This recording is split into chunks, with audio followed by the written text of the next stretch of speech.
So that is what you call your I Want song.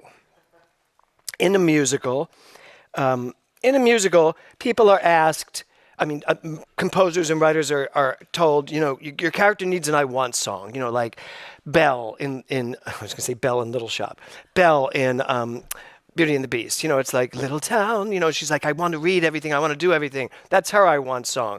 Or just another one came through my head, Belle, Little Shop, when she says somewhere that's green, she's singing out there. So just so you know, people have gotten on my case, not on my case, but they make games out of how long it takes for me to mention a Broadway show. So I'm done. I already mentioned it. I'm talking Broadway on the day of the Super Bowl. So just to be very clear who you are sharing this hour with. It's not that I am not a Buccaneers fan. I'm not. It's not that I am not I was going to say Patriots, but obviously they are not in the Super Bowl today. So it's the Buccaneers and the who? The Chiefs, right. The returning champions. Yes, got it all. So you're not going to get that from me because, frankly, it wouldn't be authentic. Because I don't watch football and I don't really know. And I know a lot of you out there are all excited about the game today. And yes, let's talk Broadway. So there's your I Want song. And our theme this month is balance. So I'm going to start with a quote by Albert Einstein, a Chiefs fan, I believe. Albert Einstein, life is like riding a bicycle. To keep your balance, you must keep moving. To keep your balance, you must keep moving. So I have a question for you. How fast is life moving for you right now? Now, I'm sensing that many of you will say, not so fast, because it's really slow, because we're all at home and we're not doing what we would normally do in our busy lives. But that's actually not what I'm talking about, because regardless of your answer, life is moving. That's how this works. Life is constantly moving. Energy is moving. The universe is expanding. Everything is growing. Life hasn't slowed down just because we are experiencing a pandemic. The question is, what are you doing with life? How are you balancing this, what we're going through right now? Are you with the movement of life, or are you fighting against it because of the relative facts? That's really the question that I want us to think about all month. Are you in balance with everything that's going on in the world around you? How fast is life moving for you, independently for you? So, balance. The stability found at the center of acceptance. I want you to hear that. Balance. The stability found at the center of acceptance. You know when you're out of balance? When you're fighting against something. When you're not accepting what's going on and moving with it, but you're fighting against it. That's how you find yourself to be out of balance. That's how you find yourself literally in opposite emotions of what's really going on. So it's important for us, as Brad said earlier, to be willing to look and go, am I out of balance? What's going on in my life? To be really honest. I love that Mental Muscle just started this week. There are 40 some odd of us doing this journey this time. And it's very exciting to watch the blogs. The day one blogs are over 72 blogs, which means a lot of people are writing and I'm answering them. But it's exciting to watch people be willing to look and see what is going on in my life. Because as soon as you know, as soon as you're willing to know what's going on in your life, now you're at choice to either be in balance or out of balance. Euripides said this, the best and safest thing is to keep a balance in your life. Acknowledge the great powers around and in us. And if you can do that and live that way, you are really a wise man. So today, this whole month, are you a wise man or woman? Are you smart enough to know when your life is out of balance? Do you understand that the power that is going on all around you is the power that is within you? And we have to balance who we are with what we're experiencing. That's the greatest balance there is. Who I am with what the world is showing me. Because very often, what the world is showing me is in direct is in an argument with in my mind, what I know myself to, who I know myself to be. So there you have it. You're standing right here on the edge of this balance between everything out there and everything in here. Can you walk that tightrope of life? Are you willing to?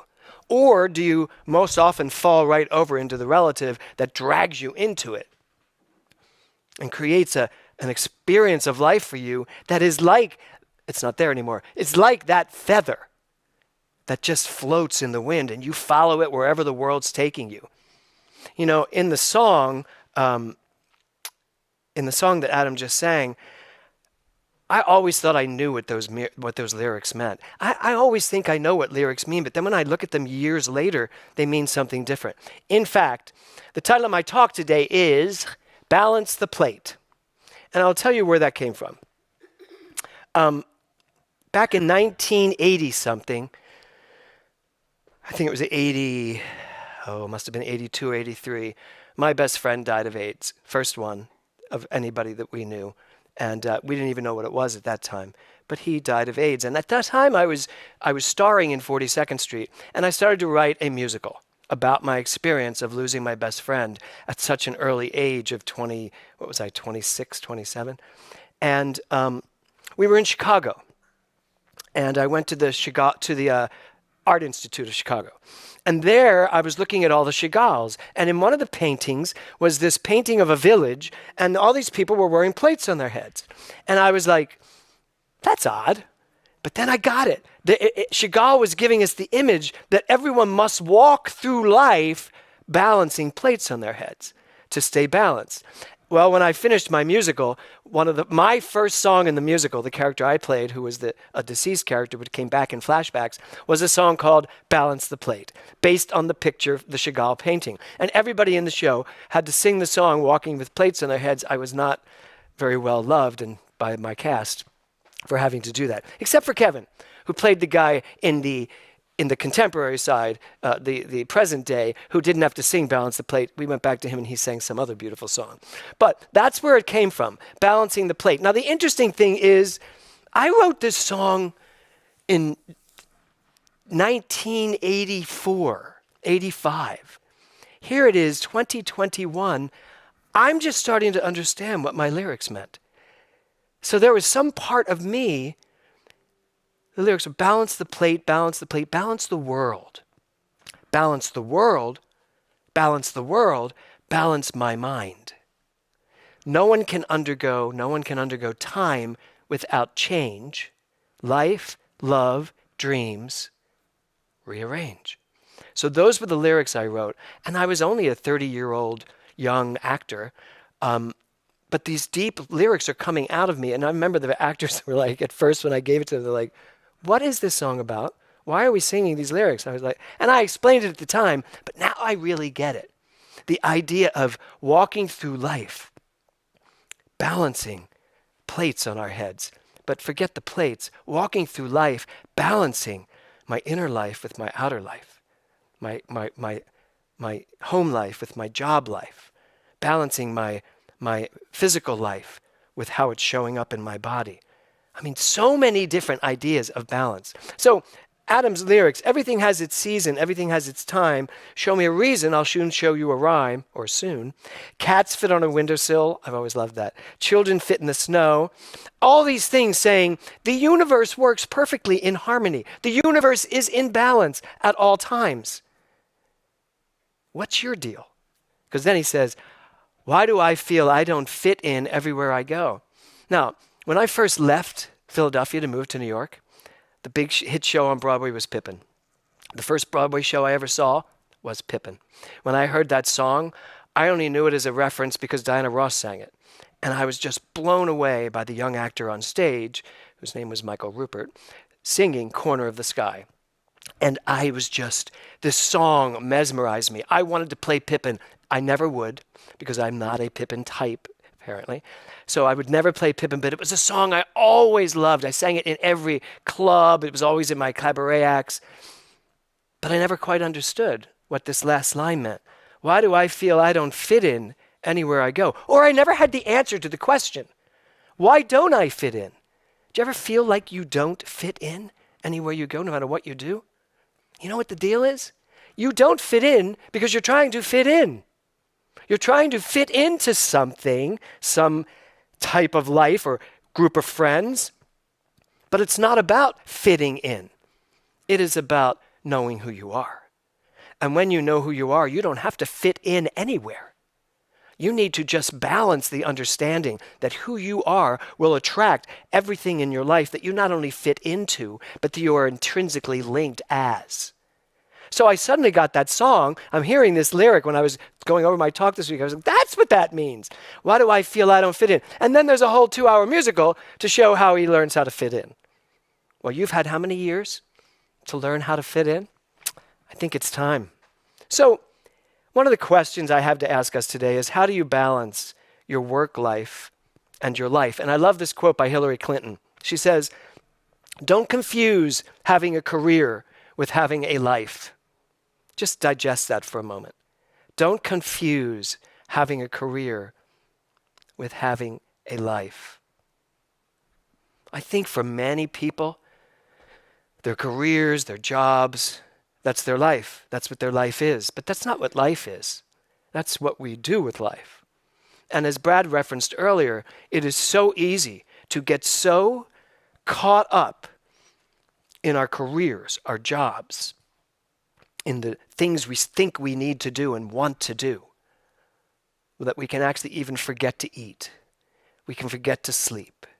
We can forget to be kind to our loved ones because we're so caught up with what we're doing over here. It's just okay to be rude. It's okay to just speak off the top of your head. I'm in a bad mood, so you're going to get that. That's not balance. That is the most incredible expression of imbalance in someone's life. I love that quote. Don't confuse having a career with having a life. In the quantum field, balance is achieved by the universe moving first one way and then the other in a forever equalizing of opposites. I'm going to read that again. It's a little dense. In the quantum field, balance is achieved by the universe moving first one way and then the other in a forever equalizing of opposites. Now, the fascinating thing here is that it's not about trying to eradicate my opposites.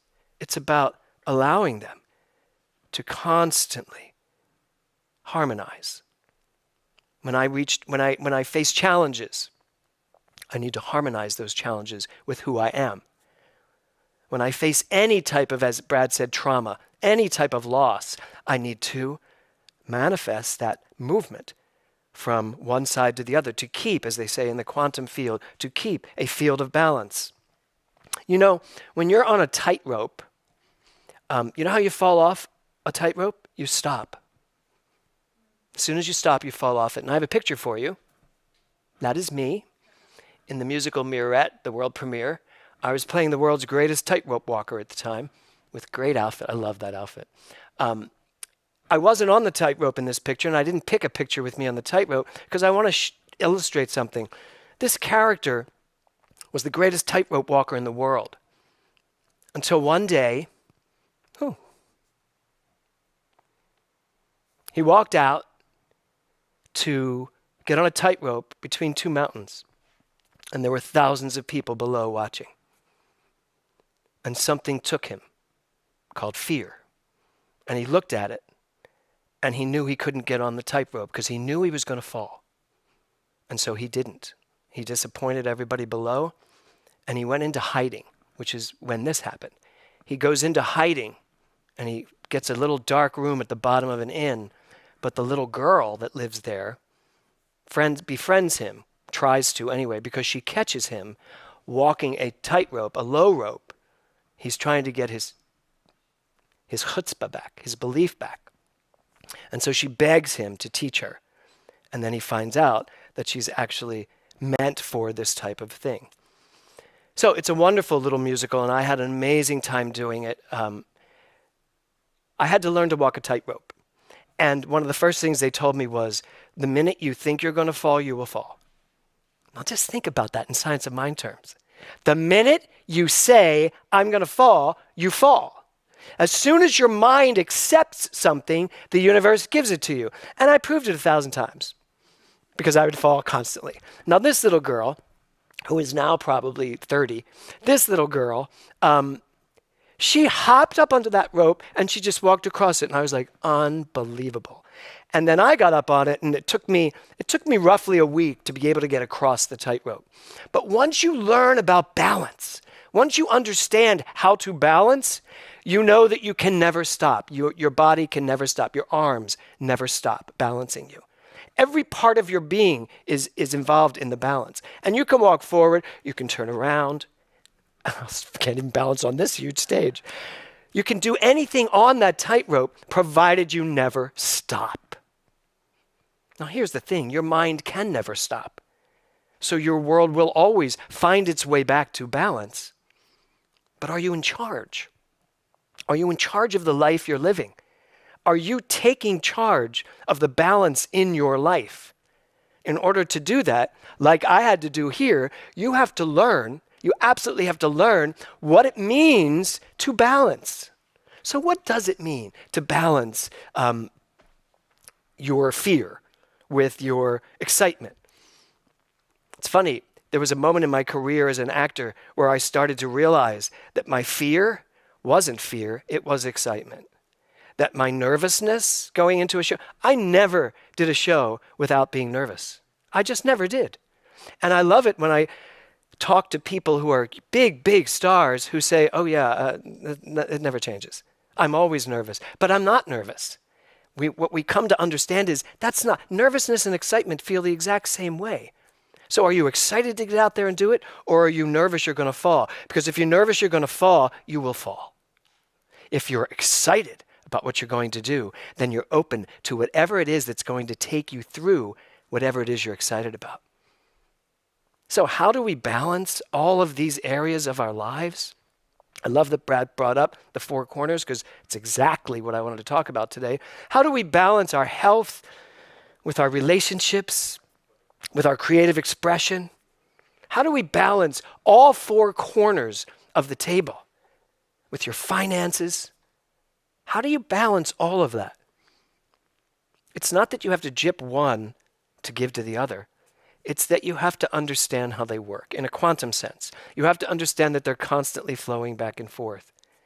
And why is balance so important? Well, Mahatma Gandhi said this: happiness is when what you think, what you say, and what you do are in balance. Happiness is when your mind is totally balanced between here's what I know, here's what I think, here's the way I present that, and I match it with how I do it. So the first thing to do is just take a look. Are you living your life authentically, with integrity? Are you knowing, here's what I want, and then are you saying what you want, and then are you doing what you're saying because of what you're knowing? That's the only balance that matters, because that is the balance of your mind, body, spirit.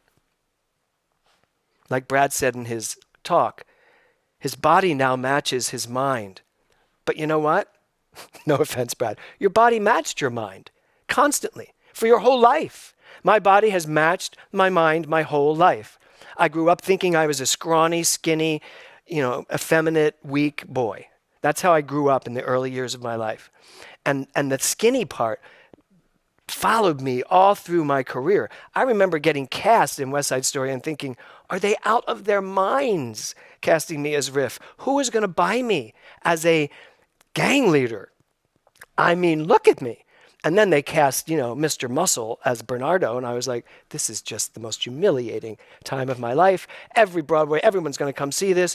And I would be back in my dressing room painting on muscles, because I didn't have the muscles I have now. I would paint them on. Because at one point they'd rip my shirt and you'd see my chest. I'd put little dark marks here to make sure it looked like I had pecs. The thing is, it worked because people thought my body was much different than when they'd see me backstage. But I grew up thinking this. I was off balance the whole time. You know what the imposter syndrome is all about? There I am on stage, an imposter, playing it. I'm an actor. All actors are imposters, obviously. But it was very difficult for me to buy into who I really was. It took me a very long time, and I will say this. It took me building my body up. I weigh 165 pounds between that and 160, 165. I built my body up to 185, 190 pounds of solid muscle. I was a pea head because my head stayed the same. So everything was so big. That was me trying to work, and this is what the whole thing from the outside in. That was me trying to fit in. How come I don't fit in anywhere I go? I'll fit in as soon as I get more muscles. I'll fit in the sooner I look better. I'll fit in the more roles I achieve. I'll fit in when I win awards. I'll fit in. Sounds like a different language, doesn't it? I'll fit in. I'll fit in, ... What's yours? I'm here to tell you we get a whole month of balance to give ourselves the opportunity to not try to fit in anymore, to not try to deal with all of this, other than to allow it to be the remnants of what's coming from your mind, and then use your mind to navigate. So, happiness is when you think, when you think, what you say, and what you do are in balance. So this month, I'm going to suggest something to you. I want you to really pay attention to what you are thinking. Really pay attention to what you're thinking. Maybe give someone permission to tell you what they hear when they hear you talking. Pay attention to what you're thinking, then pay attention to what you are doing, saying, and then pay attention to what you're doing. Thinking, saying, doing. Are they in balance? If you pay attention to the things you think, and then listen to the things you say, and then notice, Knowtice, notice what you're doing, you will find out if you're in balance. Because if you're not doing what you're saying, and if you're not saying what you really know, you are out of balance. And we get this whole month to put it in perspective. Am I living the life in my world of expression that I live in my head? I'm not saying that daydreaming isn't fun, and I'm not saying that having goals and aspirations aren't good. But if you've had them your whole life and you've never experienced the other side of them, there's something off balance with what you're knowing, saying, and doing. So my closing thought is a Rumi quote, and it's this. And Pat sent this to me, one of our members. In the howling storm of love, what is the intellect but a gnat? Just think about that. In the howling storm of love, what is the intellect but a gnat? I'm going to suggest that you release your overworked brain this month, that you stop letting all of these little gnats interfere with your heart chakra, with that overly expanded, beautiful heart that you have, that can tune you in to who you are, to what you know, to the way you speak, and to what you do. So let's see if we can balance our mind-heart connection and lean a little less on the gnats of the mind and a little more into the expansiveness of the heart. Pay attention to what you're thinking, what you're believing. Pay attention to what you're saying. Pay attention to what you're doing. And I would invite maybe somebody that you know, that you trust, who will do it lovingly, to mention to you, you keep saying this, but I never see you doing anything to make it happen. Give someone that gift to help you, because you know what? If you did, that person's going to inevitably start doing it for themselves as well. You have a whole month. February is usually a month about love, because Valentine's Day next week, but I didn't want it to be just about love. But I do want it to be about the heart. Balance it out. Let's move from our heads to our hearts, still allowing our heads, our brains, our minds to know what is true. Balance. Balance the plate. Balance the plate. Balance the world. Balance the world balance the world, balance my mind. No one can undergo time without change. Life, love, dreams. Perhaps rearrange. Give it some thought and see what this month can do to bring you into perfect balance. Namaste. Mm-hmm.